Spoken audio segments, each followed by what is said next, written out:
محترم معزز سامعین کرام، عزت مآب میری بہنوں اور بیٹیوں، یہ سورۃ الحج کی چند آیات مبارکہ ہیں جو میں نے آپ کے سامنے خطبے کے دوران تلاوت کی۔ ان آیات میں اللہ سبحانہ و تعالی نے پہلے تو یہ ذکر فرمایا کہ ہم نے ابراہیم سے اپنا گھر بیت اللہ وہ بنوایا، اور ابراہیم سے یہ بات کہی کہ میرے ساتھ کسی کو شریک نہ بنانا،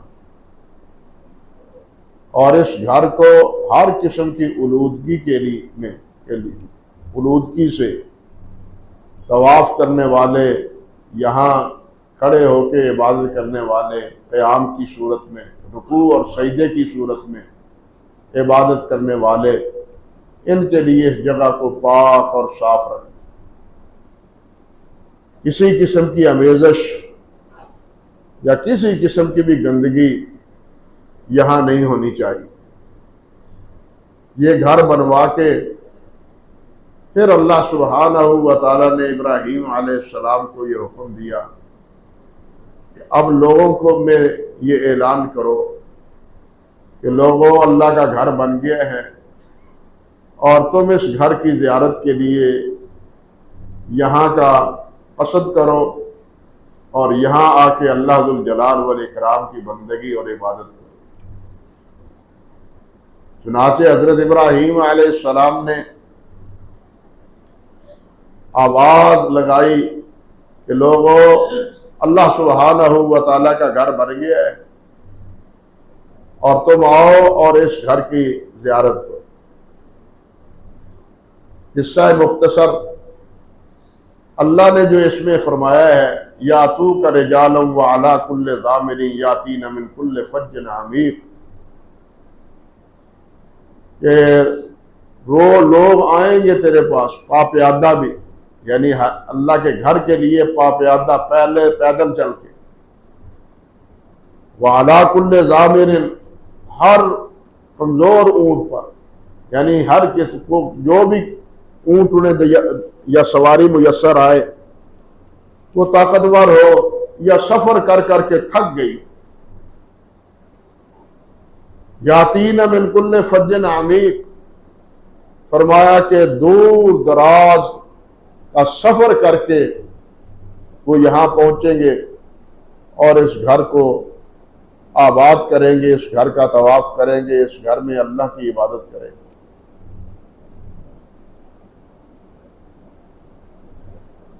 یہ بات اللہ سبحانہ و تعالیٰ نے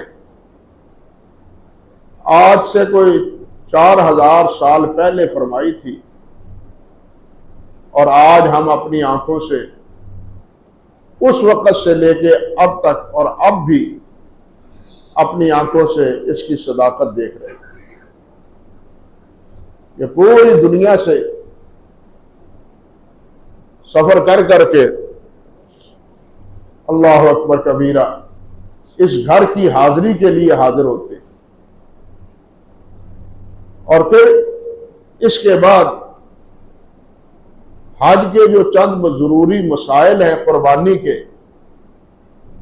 اور طواف زیارہ کے، وہ مسائل اللہ ذوالجلال نے بیان کیے ہیں اور اس کا حکم فرمایا ہے۔ اللہ اکبر کبیرہ، رمضان، یہ ذی الحج وہاں عرب میں، سعودیہ میں اس کی ابتدا ہو چکی ہے، اور کل امید ہے انشاءاللہ آج شام چاند نظر آئے گا، اور ذی الحجہ کا مہینہ کل ہمارے ہاں بھی اس کی ابتدا ہو جائے گی انشاءاللہ۔ اس مہینے میں جو کرنے کے کام ہیں جن کا اہتمام کرنا چاہیے، ان میں سے ایک بڑا کام یہ ہے کہ ان دنوں میں اللہ سبحانہ و تعالیٰ کی تسبیح و تحلیل، اللہ کی عبادت اور بندگی، اس کا اہتمام کرنا چاہیے۔ پہلے دنوں سے بڑھ کے رمضان المبارک کی جس طرح آخری 10 راتیں وہ بہت بابرکت ہیں، اور ان 10 راتوں میں لیلۃ القدر وہ خیر من الف شہر، ایک مہینے کی عبادت سے بھی بہتر۔ اسی طرح یہ رمضان ذی الحج کے ابتدائی 10 دن یہ بھی اللہ سبحانہ و تعالیٰ کے نزدیک بڑے محترم، اور ان ایام میں کی ہوئی عبادت وہ اللہ سبحانہ و تعالیٰ کو بہت بہت محبوب ہے۔ صحیح بخاری میں حضرت عبداللہ ابن عباس رضی اللہ تعالی عنہ سے روایت فرماتے ہیں کہ قال رسول اللہ صلی اللہ علیہ وسلم ما من ایام العمل الصالح احب الی اللہ فیہن من هذه الایام، کہ نیک عمل ان ایام میں جتنا اللہ ذوالجلال والاکرام کو محبوب ہے، جتنا پسندیدہ ہے، دوسرے دنوں میں کیا ہوا وہی عمل وہ اتنا اللہ تعالیٰ کے ہاں قرب کا باعث نہیں ہے۔ یہ اللہ تعالیٰ کی تقسیم ہے، جس وقت کو چاہے، جس جگہ کو چاہے، جس فرد کو چاہے اللہ سبحانہ و تعالی خصائص سے، انعامات سے، افضلیت سے نواز دے۔ یہ سب اللہ تعالیٰ کے اختیار میں، جس طرح رمضان مبارک ہے اور اس میں آخری عشرہ ہے، یا جس طرح محرم الحرام کے مہینے محرم ہے اور اس کے علاوہ حرمت والے مہینے ہیں، اور وہ حرمت والے مہینے کیا ہیں؟ رجب، ذیقعد، ذی الحج اور محرم۔ ان حرمت والے مہینوں کی یہ تعیین بھی اللہ سبحانہ و تعالیٰ نے کی۔ اللہ اکبر کبیرہ۔ اسی طرح ان 10 دنوں کی افضلیت اور برتری دوسرے ایام سے یہ بھی اللہ سبحانہ و تعالیٰ کی تقسیم کی ہوئی۔ اللہ ذوالجلال جس کو چاہے جس طرح چاہے نواز دے، بندوں میں بھی، راتوں میں بھی، دنوں میں بھی، ہفتے کے دن جمعے کو بھی، یہ ساری تقسیم اور یہ ساری تعیین اللہ سبحانہ و تعالیٰ کی۔ وَرَبُّكَ يَخْلُقُ مَا يَشَاءُ وَيَخْتَارُ، تیرا رب جو چاہتا ہے پیدا کرتا ہے، جو چاہتا ہے اللہ تعالیٰ وہ پیدا ہو جاتا ہے، وہ اس دنیا میں اس کا وجود بن جاتا ہے، اور جو چیز بھی پیدا کی ہے ان میں سے جس کو چاہتا ہے ممتاز بنا دیتا ہے، فضیلت والا بنا دیتا ہے، پسندیدہ، اپنے ہاں محبوب بنا دیتا ہے۔ یہ سب تقسیم اللہ سبحانہ و تعالیٰ کی۔ نہ اللہ رب العزت کے علاوہ کوئی اور خالق ہے، اور نہ ہی مخلوق میں سے کسی دن یا کسی رات یا کسی مہینے کی تعیین میں کسی کو اختیار ہے۔ یہ سارے اختیارات اللہ سبحانہ و تعالیٰ کے پاس۔ تو ان 10 دنوں کو اللہ سبحانہ و تعالیٰ نے جو فضیلت بخشی ہے وہ باقی ایام کو نہیں ہے۔ ہفتے کے دن ہے 6، 7واں دن جمعے کا ہے، لیکن جمعے کے دن کو بھی جو فضیلت ہے وہ باقی 6 دنوں میں وہ فضیلت کسی دن کو حاصل نہیں ہے۔ اللہ اکبر۔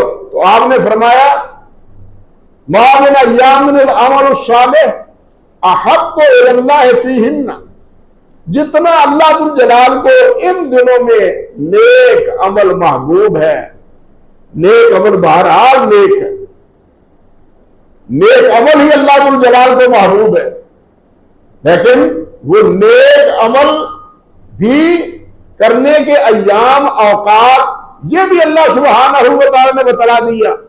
یہ کتنی کرم نوازی ہے اللہ سبحانہ و تعالیٰ کی کہ اللہ کے ہاں جو محبوبیت کا باعث ہے اپنی مخلوق کو اللہ ذوالجلال نے وہ اوقات بھی اور وہ ایام بھی وہ مہینے بھی اللہ ذوالجلال نے بتلا دی.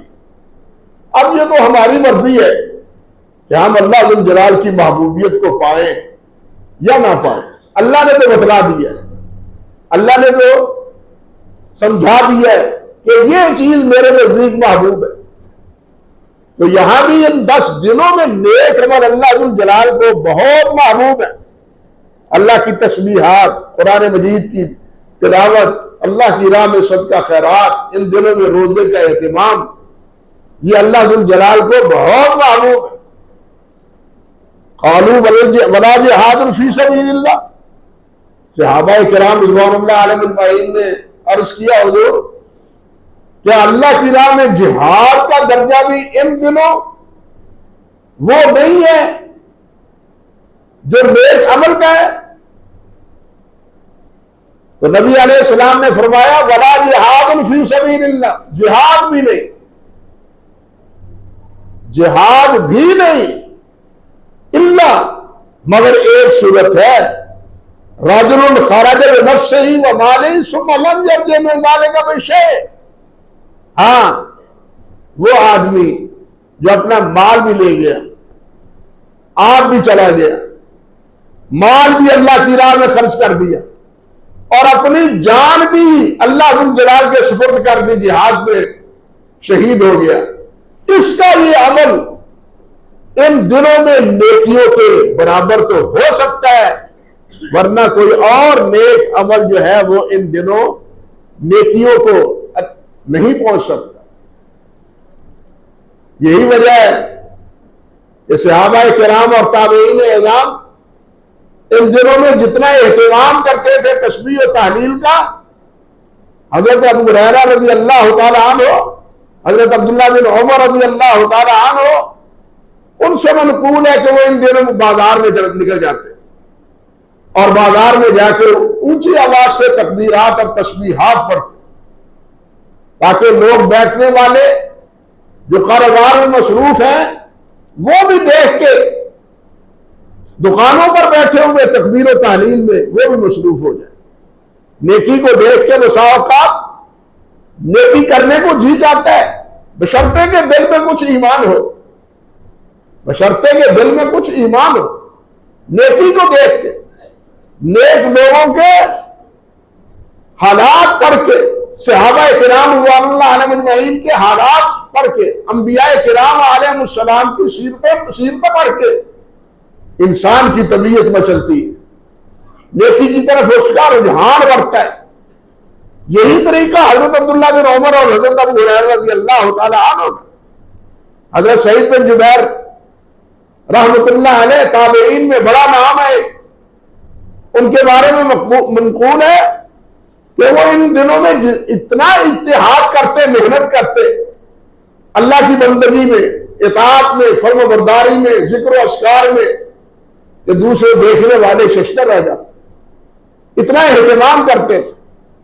ہمارے ہاں امر واقع یہ ہے کہ رمضان مبارک کی آخری 10 راتوں کا تو کچھ اہتمام کر لیا جاتا ہے, خوش نصیب اور راتوں کو جاگتے ہیں, اللہ کی بندگی کرتے ہیں, لیکن ان 10 دنوں میں اتنا اہتمام نیکی کا نہیں ہوتا جس طرح سے رمضان المبارک میں وہاں راتوں میں ہوتا ہے.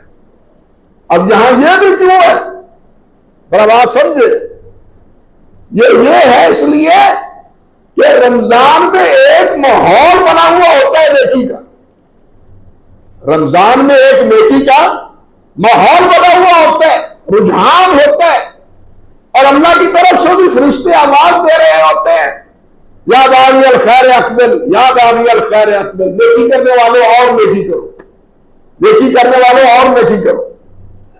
ماحول ہوتا ہے, لیکن ان 10 دنوں میں وہ ماحول نہیں ہے جو رمضان مبارک کی آخری 10 راتوں میں ہوتا ہے.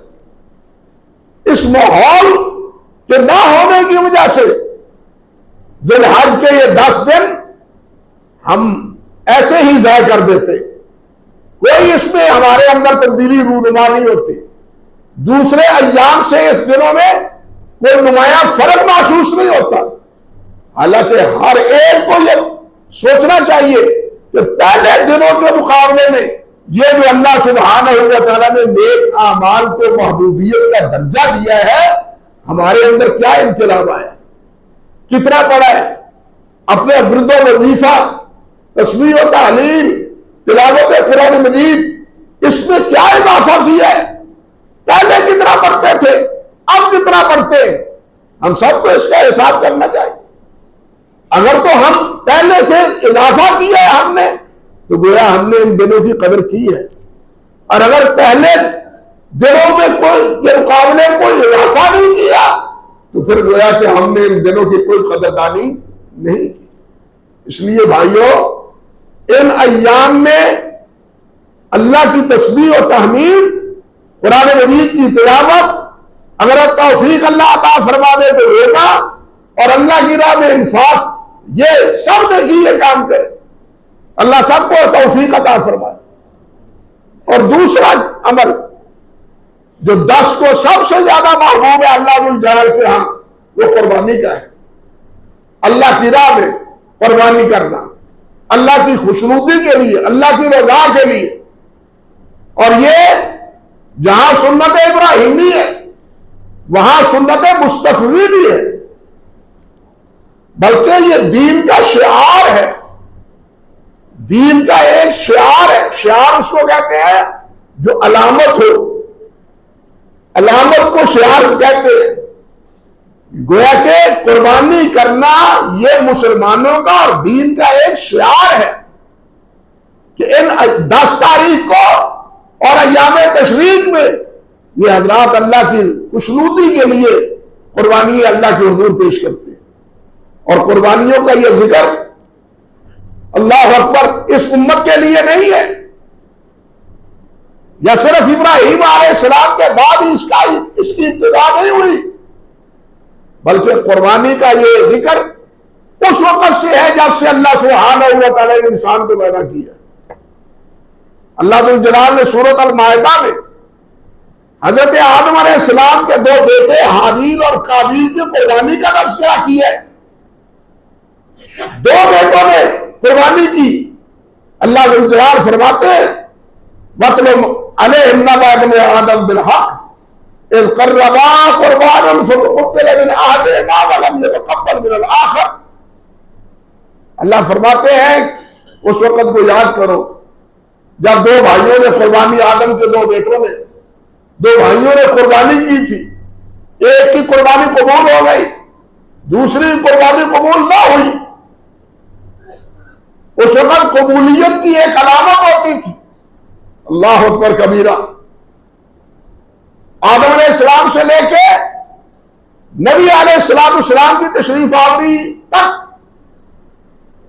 آپ کی نبوت تک، تمام امتوں میں طریقہ یہ تھا کہ جو قربانی کرے، جس کی قربانی اللہ کو قبول ہوتی ہے، آگ آتی ہے من جانب اللہ اور اس کو جلا کے راکھ کر دیتی ہے۔ پہلی امتوں کو ان کی قربانیاں استعمال کرنے کی اجازت نہ تھی، مال غنیمت استعمال کرنے کی اجازت نہ تھی۔ مال غنیمت بھی نظر آتش، قربانی قبول شدہ وہ بھی نظر آتش۔ نبی کریم صلی اللہ علیہ وسلم کی بدولت اس دین میں، شریعت میں اللہ نے یہ تبدیلی دی کہ قربانیوں کو تم بھی کھاؤ، اپنے پڑوسیوں کو دو، دوستوں احباب کو بھی دو۔ اوائل میں تو نبی علیہ السلام نے 3 دن سے زیادہ قربانی کا گوشت کھانے سے منع کیا ابتدا میں، لیکن بعد میں آپ نے اجازت اتنی دی اگر تم ذخیرہ کرنا چاہتے ہو تو وہ بھی کر دو، 10 دن، 1 مہینہ، 2 مہینے، 6 مہینے، جتنا چاہتے ہو اپنے پاس رکھ سکتے ہو۔ لیکن بہتر یہی ہے کہ تم خود بھی کھاؤ، اپنے پڑوسیوں کو بھی کھلاؤ، اور جو حقدار ہیں، مساکین ہیں، فقراء ہیں، جنہوں نے کبھی گوشت کا منہ نہیں دیکھا، بالخصوص چھوٹے کا، بڑے کا پھر بھی وہ بیچارے مشکل میں پڑھ کے کچھ نہ کچھ گزارا کر لیتے ہیں، لیکن چھوٹے کا وہ منہ نہیں دیکھتے، ان کے گھروں میں پہنچاؤ۔ افضل یہی ہے، اگرچہ اس کی اجازت ہے لیکن پہلی امتوں میں اس کی اجازت نہ تھی، تو ایک کی قربانی آگ آئی اس کو جلا کے راکھ کر گئی، اور اب دوسرا جو ہے جس کی قربانی کبھی قبول نہیں ہوئی تھی قابیل کی، اللہ اکبر، وہ کہنے لگا کہ یہ تمہاری قبول کیوں ہوئی ہے قربانی، میری کیوں نہیں قبول ہوئی؟ لَأَقْتُلَنَّكَ، میں تجھے قتل کر دوں۔ یہ ہے حسد، سمجھ لے بات، یہ ہے حسد کہ تجھے یہ نعمت کیوں ملی، مجھے کیوں نہیں ملی؟ اور یہی حسد شیطان نے کیا تھا سب سے پہلے آدم علیہ السلام کے مقابلے میں، تکبر بھی اور حسد بھی، کہ تمہیں یہ اعزاز کیوں ملا ہے کہ تمام کو کے لیے تمہیں مسجود بنا دیا، فرشتے بھی سجدہ ریز ہیں، مجھے بھی حکم ہے کہ تم بھی سجدہ کرو، لیکن اس نے سجدہ کرنے سے انکار کیا۔ کیوں کیا؟ اس لیے کہ انا خیر منہ، میں اس سے بہتر ہوں، میں اس سے بہتر ہوں، مجھے تو نے آگ سے پیدا کیا اور اس کو مٹی سے پیدا کیا ہے، آگ مٹی سے بہتر ہے، اس لیے میں اس کو سجدہ نہیں کروں۔ شیطان آدم علیہ السلام کے اس مقام اور مرتبے کو دیکھ کے حسد کا شکار ہوا اور تکبر کا بھی شکار ہوا۔ دونوں بیماریاں شیطان سے آئی ہیں، تکبر بھی اور حسد بھی۔ اس بھائی کو بھی حسد نے مارا اور کہنے لگا لَأَقْتُلَنَّكَ، میں تجھے چھوڑوں گا نہیں، میں تجھے نہیں چھوڑوں گا۔ وہ کہنے لگا قَالَ إِنَّمَا يَتَقَبَّلُ اللَّهُ مِنَ الْمُتَّقِينَ، اس میں میرا کیا قصور، میرا کیا جرم ہے، میرے گھر پہ قتل کیوں ہو رہے ہو؟ قبول کی کرنا نہ کرنا ہی اللہ کا کام ہے، اور اللہ کے ہاں بھی قبولیت کا ایک معیار ہے، اندھیر نگری نہیں، اللہ ذو الجلال کے ہاں وہاں بھی ایک معیار ہے۔ معیار کیا ہے؟ جو اللہ کا اطاعت گزار ہے اس کی چیز کو قبول کرتا ہے، جو اطاعت گزار نہیں ہے اس کی قبول نہیں کرتا۔ اللہ اکبر کبیر۔ انما یتقبل اللہ من المتقین، جو متقین میں سے اطاعت گزار ہے، فرما بردار ہے، وفا شعار ہے، اس کے قبول کرتے ہیں۔ بھائی آپ بھی تحفہ اس کا قبول کرتے ہو جس سے آپ کو محبت ہوتی ہے، بلکہ تحفہ لے کے آنے والا وہی لاتا ہے جس کو اس کے ساتھ کوئی نسبت ہوتی ہے، کوئی تعلق ہوتا ہے، اور جس کے ساتھ کوئی تعلق نہیں ہوتا وہ تحفہ لے کے نہیں جاتا، اور قبول کرنے والا قبول بھی نہیں کرتا۔ بالکل اللہ ذو الجلال سے تعلق جوڑو، پہلے اللہ کے رہو بنو، پھر اللہ کی رضا کے لیے کام کرے، پھر دیکھو اللہ ذو الجلال اس کو قبول کرتے ہیں۔ اللہ ذو الجلال رحیم ہے، رحمان ہے، اللہ ذو الجلال ظالم ظلام نہیں ہے، اللہ مہربان ہے۔ جس مالک نے حکم دیا ہے، کرنے کی توفیق دی ہے، انسان اس کے مطابق عمل کرتا ہے تو اسے امید رکھنی چاہیے کہ جہاں میرے مالک نے یہ توفیق دی ہے اللہ اپنی مہربانی سے اسے قبول بھی فرمائے گا۔ بہرحال اللہ تعالیٰ نے یہ ذکر کر کے ہمیں بتلایا ہے کہ قربانیوں کا یہ ذکر یہ صرف تمہارے لیے نہیں ہے، بلکہ ایک جگہ اللہ ذو الجلال والاکرام فرماتے ہیں اسی صورت میں، آگے جا کے اللہ تعالیٰ فرماتے ہیں وَلِكُلِّ أُمَّةٍ جَعَلْنَا مَنسَكًا، ہر امت کے لیے ہم نے قربانی مقرر کی۔ تورات میں، انجیل میں قربانیوں کا ذکر آج بھی موجود ہے، لیکن ان کی شکلیں علیحدہ علیحدہ ہیں، نوعیتیں علیحدہ علیحدہ ہیں، صورتیں علیحدہ علیحدہ ہیں۔ ہمارے ہاں قربانی جو جانور کی پیش کی جاتی ہے یہ ہم سنت ابراہیمی سمجھ کے وَفَدَيْنَاهُ بِذِبْحٍ عَظِيمٍ یہ حکم سمجھ کے اور نبی علیہ السلام کی اطاعت اور فرما برداری میں ہم قربانی اللہ کے حضور پیش کرتے ہیں. اللہ اکبر کبیرہ. اور اسی قربانی، یہ قربانی جس کے بارے میں حافظ فرماتے ہیں فتح الباری میں کہ لا خلاف فی قولھا فی شعائر الاسلام، کہ پوری امت میں قربانی کے شاعر اسلام ہونے میں کوئی اختلاف نہیں، اتفاق ہے امت کا. لیکن چند سال پہلے یہ ہمارے ملک میں کچھ ایسے بدنصیب بھی ہوئے ہیں جنہوں نے کہا قربانی دینے کا کیا فائدہ ہے، اتنے جانور جناب تم ذبح کر دیتے ہو، یہ پیسے غریبوں کو دے دو، فقیروں کو دے دو، مساکین کو دے دو، کیوں خرچ کرتے ہو یہ پیسے، یہ گوشت ضائع جاتے ہیں. یہ جناب بولی بھی ہم نے سنی. اب ان سے کوئی پوچھنے والا ہو کہ اس دن کو کیا کہتے ہیں، 10 تاریخ کو 10 دن کو ہم کیا کہتے ہیں، یہ یوم الاضحیٰ، یوم قربان، عربی میں یوم الاضحیٰ، قربانی کا دن. دن تو قربانی کا، لیکن قربانی کا انکار. عجیب تصور ہے، یعنی دن قربانی کا ہے لیکن قربانیوں کا انکار ہے. مجھے یاد آتا ہے کمال عطا ترک نے 20 سال تک حج سے روک دیا ترکی میں. 20 سال. کیوں؟ کہ جناب ہمارا سرمایہ وہ باہر خرچ ہو جاتا ہے، ہم اتنا سرمایہ دار نہیں ہے، سرمایہ نہیں رکھتے، ہمارا ملک اس کا متحمل نہیں ہے، لہذا حج نہیں کرنا چاہیے. 20 سال تک ترک سے، کمال عطا ترک کے دور میں حج پر کوئی نہیں آیا. یہ ہے کیفیت. اور یہی پوزیشن اور جگہ بھی واقع ہوئی. لیکن بھائی مسئلہ اللہ کی رضا اور اللہ کی خوشنودی اور دین کی اطاعت اور فرما برداری کا ہے. اللہ اکبر کبیرہ. تو اللہ سبحانہ و تعالیٰ کے پیارے پیغمبر سے نبی علیہ السلام نے فرمایا ہے، نبی علیہ السلام صحابہ کے فرماتے ہیں کہ مدینہ طیبہ میں ہی نہیں، ہم ایک موقع پر سفر پر تھے.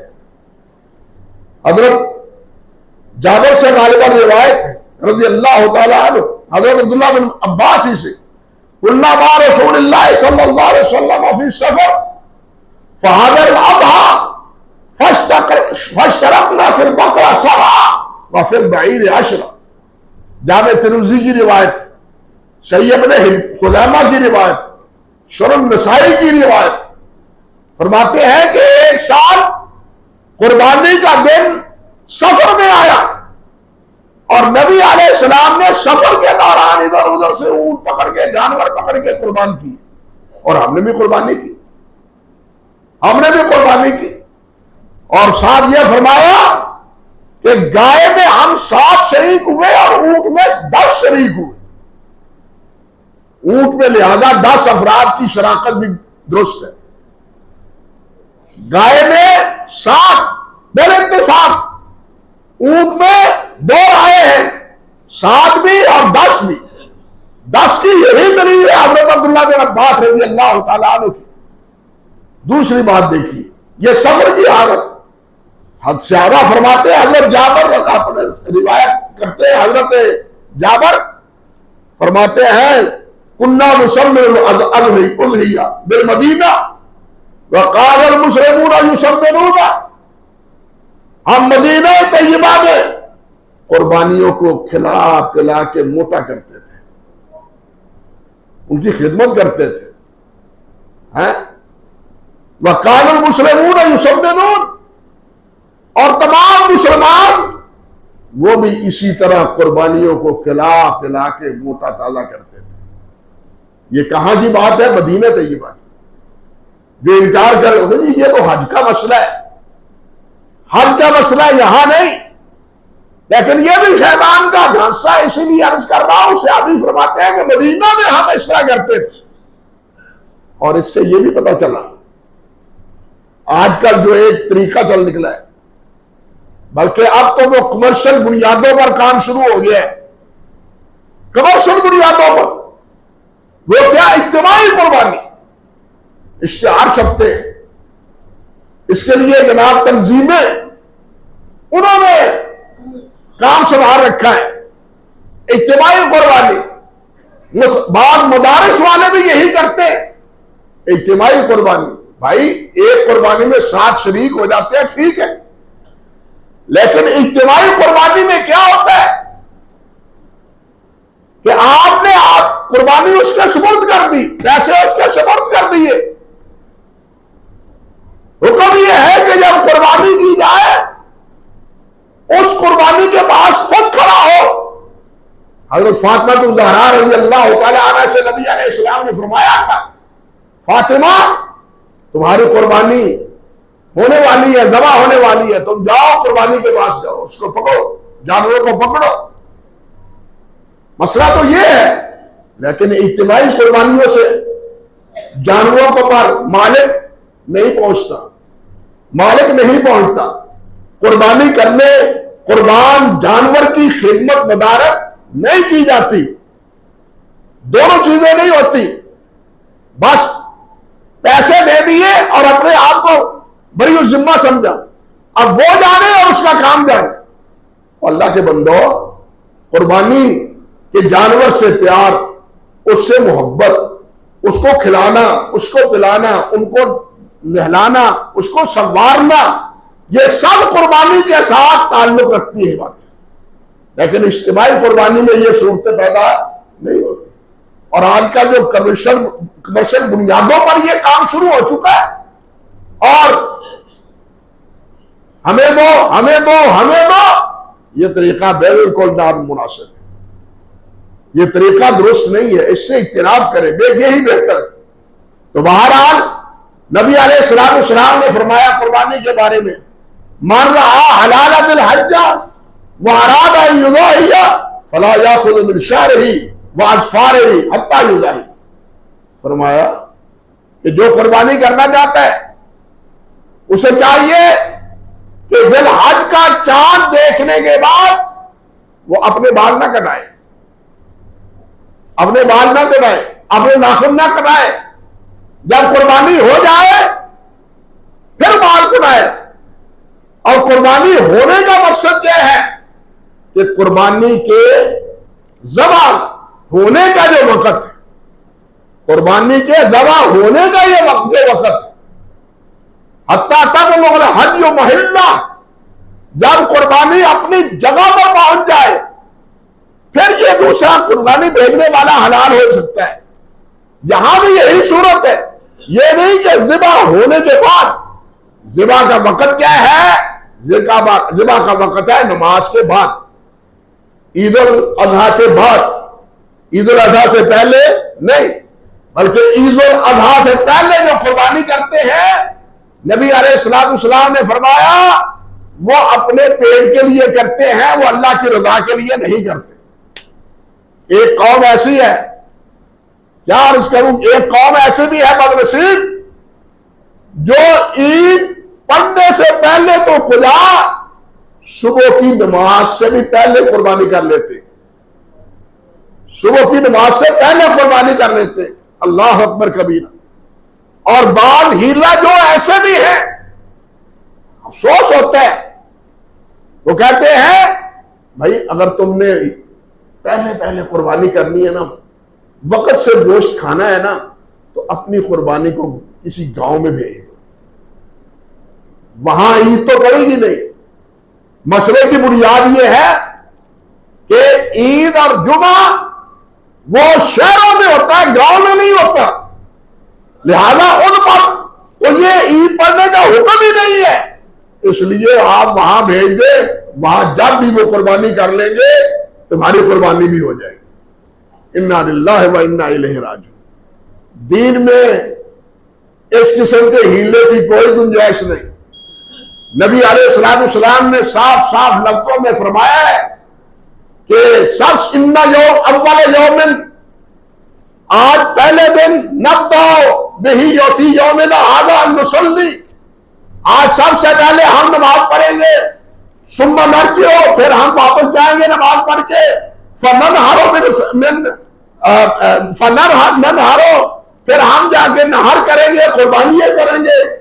فرمایا جس نے اس طرح کیا فقد اصاب سنتنا، اس نے ہماری سنت کو پا لیا۔ ومن ذبح قبل فانما هو لهو قدمه لاهله ليس في النسك، جو اس سے پہلے قربانی کرتا ہے، فرمایا اس نے اپنے گھر والوں کے لیے کھانے کا انتظام کیا ہے، اس کا قربانی سے کوئی تعلق نہیں، اس کا قربانی کے ساتھ کوئی تعلق نہیں۔ اس لیے اس قسم کے ہیلے نہ ان کی گنجائش ہے، نہ اس سے پہلے کسی قربانی کی گنجائش۔ اور بھی قربانی کے مسائل ہیں جو پہلے یعنی عید سے پہلے جانور کے متعلق نبی علیہ السلام نے فرمایا کہ کون سا جانور خریدو اور اس میں کیا احتیاط ہے، یہ ساری ہدایات نبی علیہ السلام نے دی، جس کے بارے میں اللہ نے چاہا تو آئندہ خطبے میں کچھ ضروری باتیں عرض کرنے کی کوشش کروں گا۔ اللہ سبحانہ و تعالی ہمیں قربانی کرنے کی توفیق دے سنت ابراہیمی کے مطابق، نبی علیہ السلام کی اتباع اور فرم برداری میں، اور اللہ جلال یہ ایام ہمیں نیک عمل، تسبیح و تحلیل، قرآن مجید کی تلاوت اور دوسری نیکییں یہ کرنے کی بھی اللہ تعالی ہمیں توفیق دے۔ صرف دعا نہیں بلکہ عملاً بھی ہمیں اس کا اہتمام کرنا چاہیے۔ جس طرح رمضان میں ہمیں اہتمام کرتے ہیں، اسی طرح ان 10 دنوں میں بھی ہمیں اہتمام کرنا چاہیے۔ اللہ سبحانہ و تعالی مجھے بھی اور آپ کو بھی اس کی توفیق عطا فرمائے۔ وآخر دعوانا الحمدللہ رب العالمین۔